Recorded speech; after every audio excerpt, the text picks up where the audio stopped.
여러분 그 12절에서 14절 말씀 보면은 그 자녀들, 아비들 또 청년들에게 주는 말씀이 나와요. 근데 이제 요거 오늘 잘 들어 놓으시면은 앞으로 성경 이해하는데 큰 도움 됩니다. 그럼 여기서 자녀들아 또 아비들아 청년들아 하는 게 그 대상이 그럼 그 나이에 맞는 사람에게만 주는 말씀일까요? 아니니까 제가 이렇게 얘기를 하겠죠. 그러지 않고 그 자녀, 아비, 청년들은 그냥 교회에 있는 모든 사람들에게 하는 것을 뜻하는 거예요. 그런데 그냥 이렇게 신앙의 성장에 따른 구분에 따라서 이런 특성들이 있다 하는 것들을 표현하는 거예요. 그래서 이거는 연령에 따라 이해하는 것들이 가장 잘못된 이해입니다. 예를 들면 이렇게 하시면 좋을 것 같아요. 자녀들아 내가 너희에게 쓰는 것은 너희 죄가 그의 이름으로 말미암아 사함을 얻었으며 이렇게 됐잖아요. 그럼 청년들이랑 부모들은 죄 사함을 안 받나요? 그렇지 않죠. 모든 성도들은 다 죄 사함을 받죠. 그럼 13절에 아비들아 내가 너에게 쓰는 것은 너희가 태초부터 계신 이를 알미요. 그럼 아비들만 아나요? 아니에요. 청년들 자녀들 다 아는 거예요. 그 청년들아 내가 너에게 쓰는 것은 너희가 악한 자를 이겼음이라. 아비들도 이기고 자녀들도 이길 수 있는 거예요. 갑자기 그 뭐 예를 들어서 이제 아비들이 자녀들이 사탄을 이겼어. 그러면 너희들은 아직 이기면 안 돼. 청년이 돼서 이겨야 돼. 그러지 않는단 말이에요. 그리고 이제 청년들이 예를 들어서 하나님 아버지를 알았어. 태초에 계신 분. 너희들 너무 조숙하면 위험하다. 조금 시간 지나서 하나님을 좀 깊게 알면 돼. 이러지 않는단 말이에요.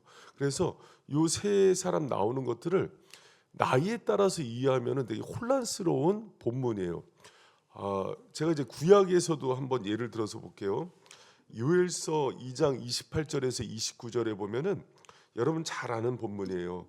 그 후에 내가 내 신을 만민에게 부어주리니 너희 자녀들이 장래일을 말할 것이며 너희 늙은이는 꿈을 꾸며 너희 젊은이는 이상을 볼 것이며 그때 내가 또 내 신으로 남종과 여종에게 부어줄 것이며 우리 잘 아는 얘기잖아요. 그래서 요거 이제 나이 순으로 이해하는 사람들은 자녀들만 장래일을 얘기하고 늙은이만 꿈을 꾸고 젊은이만 이상을 보고 그래서 그때는 그런 특징이 나타난다고 잘못된 이해를 해요. 그러지 않아요. 그래서 요 본문도 오늘 요한 1서처럼 이해하시면 돼요. 말세 때 하나님께서 정말 성령을 부어줄 때는 그 예언도 하고 이상도 보고 꿈도 꾸는 이런 역사들이 하나님을 사랑하는 모든 성도들에게 나타나는 것들을 이렇게 표현하는 거예요. 이해가 됐죠?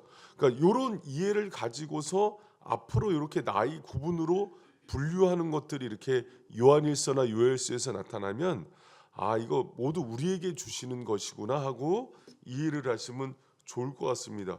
굳이 조금 나눈다면은 신자의 영적인 성숙, 그러니까 나이가 아니라 그러니까 영적인 성숙에 대해서 이해하는 게 좋고 또 복음을 이해하는 과정에서 이런 단계들을 꼭 거친다고 이해하는 게 좋을 것 같습니다. 그런 이해를 가지고 오늘 본문 말씀 하나하나 한번 풀어보도록 하겠습니다. 먼저 자녀들에게 이렇게 하는 얘기를 통해서는요, 우리가 죄 사함의 은혜를 꼭 누리면서 살아야 된다는 것을 얘기하는 거예요. 그러니까 자녀들 하면은 우리는 됐으니까 유초등부, 중고등부 애들이나 받아 이게 아니라 자녀된 우리가 죄 사함의 은총을 꼭 누리면서 살아야 된다는 것을 강조하고 있는 거예요. 그래서 12절에 보니까 자녀들아 내가 너희에게 쓰는 것은 너희 죄가 그의 이름으로 말미암아 사함을 얻으며 그러니까 이 말씀은 뭐냐면 우리가 꼭 예수님 만나서 누리면서 살아야 되는 은총 중에 하나가 가장 출발이 죄 사함의 은총을 꼭 받아야 된다는 것을 강조하고 있는 거예요. 여러분 우리가 자녀를 양육하면은 제가 이제 일반론적으로 한번 물어볼게요. 규율이 먼저예요? 애착 관계가 먼저예요? 그 이제 어머니들 이렇게 키워본 사람들은 다 알아요.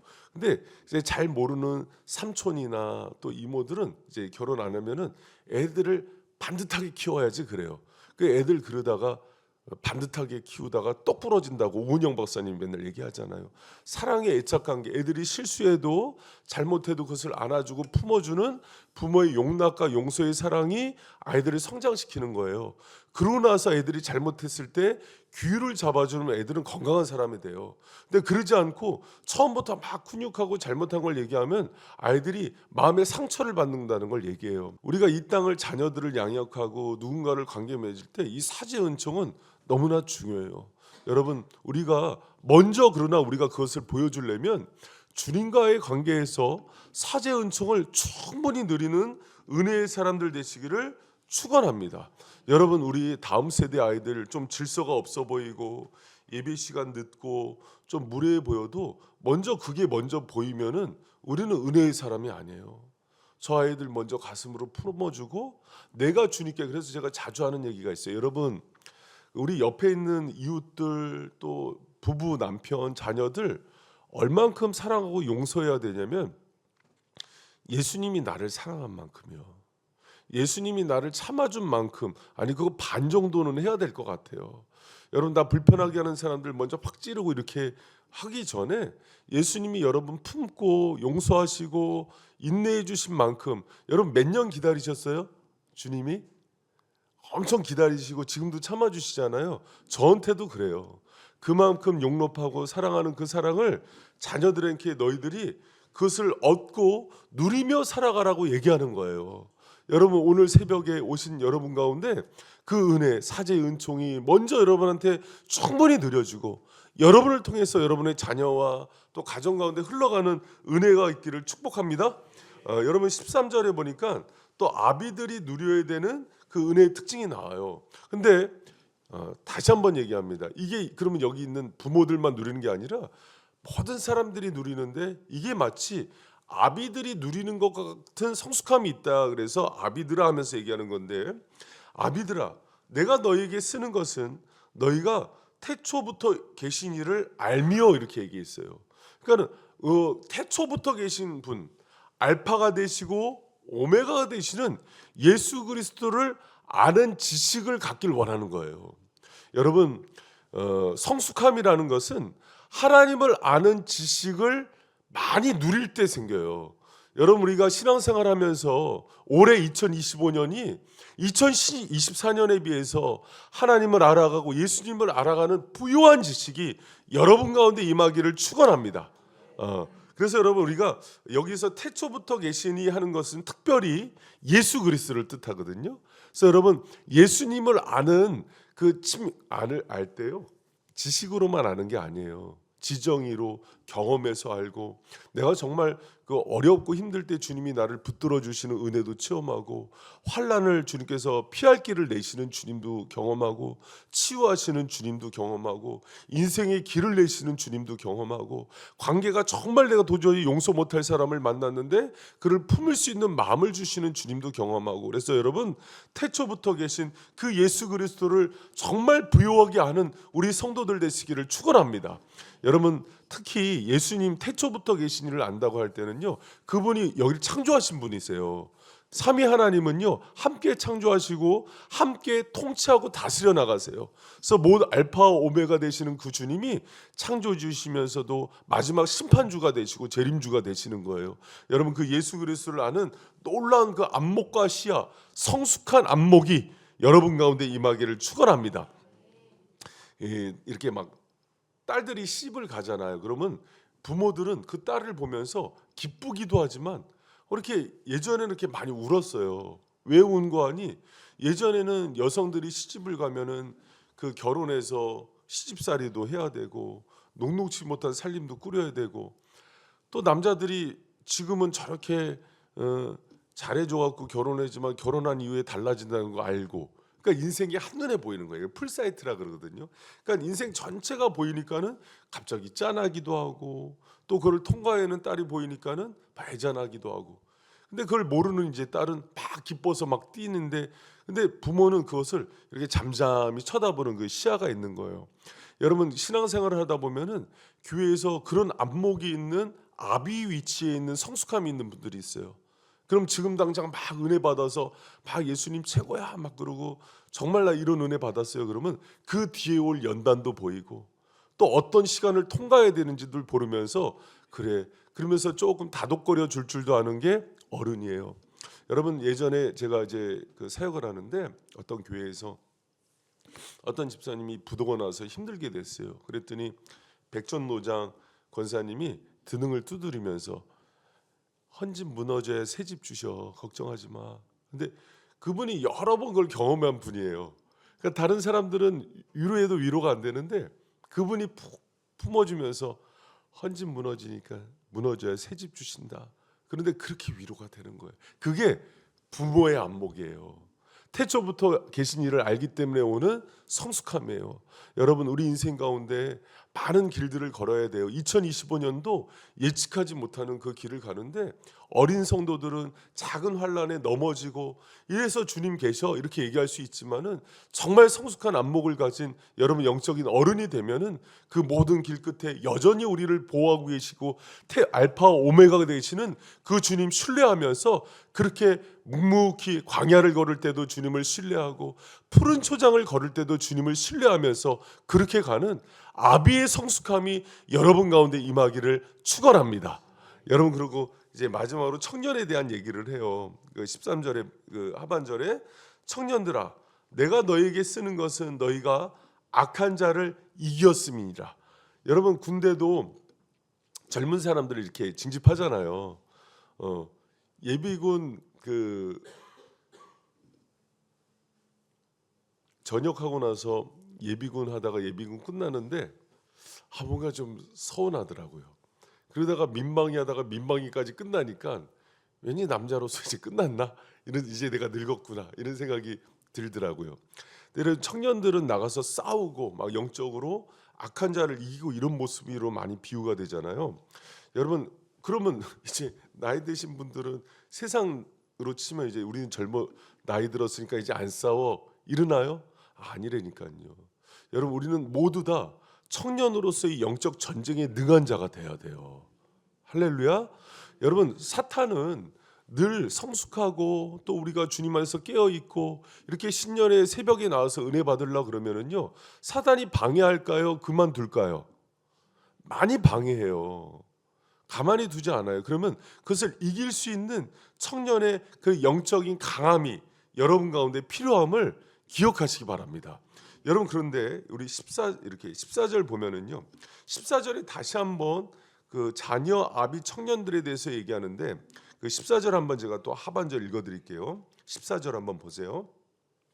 청년들아 내가 너희에게 쓴 것은 너희가 강하고 하나님의 말씀이 너희 속에 거하시고 너희가 흉악한 자를 이겼음이라. 여러분 다시 한번 반복해요. 여기서 앞에서 했던 얘기를 반복하는데 여기서 청년의 강함이 뭐라고 얘기해요? 하나님의 말씀이 너희 속에 거하시고 이렇게 얘기해요. 여러분 우리한테 주시는 하나님의 강함은요 영적인 무기는 하나님의 말씀이에요. 그래서 여러분 신년에 하나님의 말씀을 잘 무장하기를 축복합니다. 제가 그 새해에요 좀 이제 새벽에 여러 가지 말씀을 좀 맛보여 드리려 그래요. 그러면서 새벽 성도들을 좀 이렇게 무장시켜 주고 싶은 마음이 있는데 주제별로도 하고 이렇게 성경을 요한일서처럼 이렇게 강론하면서도 먹여 드리고 그러면은요. 이렇게도 먹고 저렇게도 먹고 그러면 굉장히 강해져요. 제가 그걸 통해서 성장해 봤기 때문에 그래서 여러분 지금 요새 이제 저희 새벽 이슬 바이샘 청년부랑 이렇게 묵상한 새벽 말씀을 그 청년부 단톡방에 올려서 또 같이 묵상해요. 청년들 아침에 보약 다리어 먹이는 심정으로 그렇게 하는 거예요. 근데 이거 꾸준히 1년 하잖아요. 엄청나게 성장해요. 그리고 영적으로도 강해져요. 여러분 도전 의식 생기지 않아요? 여러분도 아침에 그냥 말씀 듣고 끝내지 말고 이 말씀 묵상하면서 하루 살아가기를 축복합니다. 여러분 그 요한 그 에베소서 6장 7절에 그 공격력 무기는 성령의 검 하나님의 말씀을 가지라는 얘기를 해요. 그래서 여러분 하나님의 말씀 없이 우리가 악한 영을 이기고 우리가 이 악하고 음란한 이 시대를 분별하면서 살아갈 수 있는 힘을 얻기는 어려워요. 그래서 여러분 항상 주님의 말씀을 묵상하고 이 말씀대로 성령의 검을 삼아서 악한 자를 이기며 살아가는 저 여러분 되시기를 축원합니다. 그래서 영적 군사로 무장돼야 돼요. 여러분 힘에는 세 단계가 있대요. 첫 번째가 자기를 방어하는 능력이래요. 두 번째가 그 힘으로 악한 사람을 제어할 수 있는 능력이래요. 세 번째가 은혜를 베풀어서 스스로 따르게 하는 힘이래요. 여러분 우리는 세 가지 힘을 다 가져야 돼요. 말씀에는 이 세 가지 힘이 다 있어요. 그래서 이 성경의 말씀을 가지고서 내가 악한 자가 공격할 때 막을 줄도 알아야 되고, 또 이 사탄이 예를 들어서 내 주위에 있는 그 성도들을 괴롭히면은요, 기도해서 그 사탄을 내칠 줄도 알아야 돼요. 그런데 세 번째 힘이 정말 중요하대요. 말씀의 사람이 되면, 말씀은 복음의 힘이 있잖아요. 그 복음은 십자가의 마음이거든요.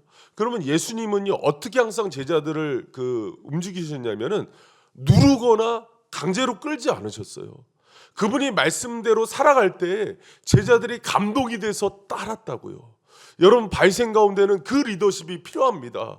여러분이 청년의 강함을 가지고서 내가 누구를 누르고 내 힘을 자랑해서 끄는 게 아니라 내가 정말 말씀대로 살았더니 녹아져서 사람들이 같이 따라주고 섬겨주는 그 은혜의 일꾼들이 되시기를 축원합니다. 여러분 신들러 리스트에 나오는 유명한 얘기죠. 그 독일군 장교가 막 때리고 폭행하고 그러니까 주인공이 정말 힘이 뭐냐고.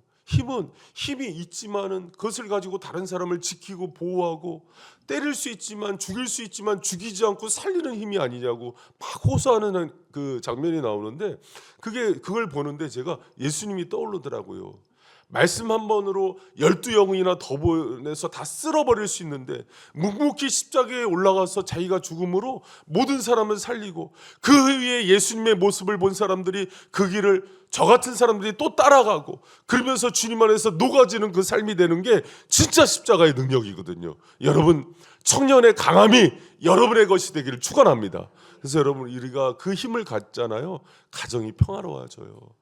아내가 그렇게 예수님을 닮은 남편의 건의에 스스로 녹아지는 거예요. 자녀들이 그렇게 그 인생길을 자기 마음대로 살고 방황하다가도 그렇게 서 있는 엄마 아빠의 모습을 보면서 자녀들이 이게 답이었구나 그러면서 자녀들이 녹아지는 거예요. 주님이 얘기하는 진짜 힘은 그런 힘을 뜻해요. 여러분 우리 가운데 오늘 새벽에 주님 힘을 주세요 그렇게 기도하세요. 그때 세상의 힘을 생각해야 우리는 늘 그 힘으로 누르고 부수고 그 힘이 아니에요. 그거는 2차원적 힘이고, 우리는 정말 주님이 주시는 그 성령의 감동으로 다른 사람들 마음에 감동을 주시고 감화를 주고 녹여줄 수 있는 그런 은혜가 임하기를 축복합니다. 여러분 오늘 본문에 자녀, 아비 또 청년의 모습을 통해서 우리가 영적으로 이런 성숙함을 가지라고 주님이 말씀하는 중요한 본문이에요. 그래서 여러분 이 본문 가지고 우리가 올해 주님 나에게 이런 성숙함을 주세요. 주님을 아는 지식을 주세요. 사제의 은총 가운데 주님의 그 놀라운 사랑과 용납의 사랑이 나만 느끼는 게 아니라 그래서 흘려보내면서 살게 해주시고, 태초부터 가신 이의 그런 어떤 놀라운 예수 그리스도를 아는 지식 가운데, 그 부유한 지식 가운데 내가 행복하게 살게 도와주시고, 마지막 주님 청년의 강함을 주세요. 나를 지킬 뿐만 아니라 다른 사람들도 지켜내고 악한 영을 쫓아내기도 하고, 주님 특히 예수님 닮은 그 마음 주셔서 주님 내가 다른 사람 누르고 내 힘 과시하면서 사는 게 아니라 그렇게 묵묵하게 말씀 따라갔는데 사람들이 그렇게 녹여지고 마음이 정말 주님께로 돌아올 수 있는 그런 영향력 주세요. 그렇게 기도하면서 올 한 해 힘있게 살아가는 우리 발샘 성도들 되시기를 축원합니다.